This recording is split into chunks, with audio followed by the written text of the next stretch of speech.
आपले राजकीय विरोधक असणाऱ्या प्रताप पाटील चिखलीकर यांच्या पक्षानं महापौर पदावर दावा केलेला होता, मात्र केवळ एक जागा त्यांची आलेली आहे. अजूनही करू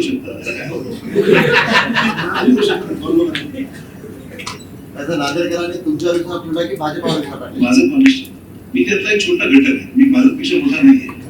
मी भाजपचा कार्यकर्ता आहे. हा विजय पक्षाचा आहे, पक्षाच्या नेतृत्वाचा आहे आणि त्यातला माझा खालीचा भाग आहे.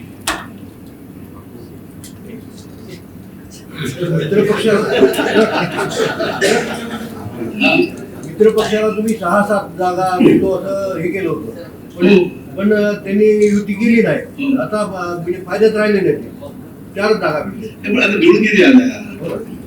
आमची ऑफर करेक्ट होती ना. आम्ही त्यांना ऑफर करेक्ट दिली होती की तुमच्या इथे मी 8 ते 10 गेलो असतो, फार आलं असतं 10 पण गेलो असतो. त्यांना म्हटलं आमची क्षमता जास्त आहे, ठीक आहे, पुन्हा मी युती केली नाही. त्यांच्या आम्हालाही प्रॉब्लेम होता की आमच्या पक्षामध्ये आम्ही लढवणार, मी 66 जागा लढतो, 33 जागा महत्वाच्या आम्ही दिल्या, आम्हालाही प्रॉब्लेम झाला असतो. आमच्या पक्षाच्या लोकांना आम्हाला समोर घ्यायचं आणि त्यामुळे शेवटी तिचा आला नाही. म्हटलं निकाला अनुभव दिसतंय की त्याचे 4च लोक तर मग त्यावेळेस आम्ही जे म्हणतो बरोबर. साहेब, प्रत्येक पक्षाकडून स्ट्राईक रेट पक्षाचा स्ट्राईक रेट वाढल्याचा दावा केला जातोय. प्रत्यक्ष स्ट्राईक रेट कुणाचा वाढला? आमचे 65 पैकी 45 आले. रेट कॅल्क्युलेट करा कोणाचा आहे.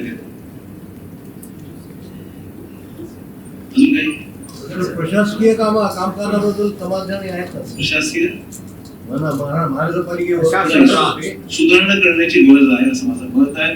आणि त्या ठिकाणी जर सुधारणा होणार नसेल तर संबंधित अधिकाऱ्यावर कारवाई करण्याची मला तयारी ठेवलेली आहे. लोकांना सांगायचं मला महापालिकेमध्ये लोकांना किटामारण्याची वेळ येऊ नये, कारभार पारदर्शक असावा, लोकांना त्रास होऊ नये आणि त्या ठिकाणी म्हणून अधिकाऱ्यांनी चांगलं काम करावं आणि जे करत नसतील तर त्यांना जिल्ह्याच्या बाहेर काढावं असं माझं व्यक्तिगत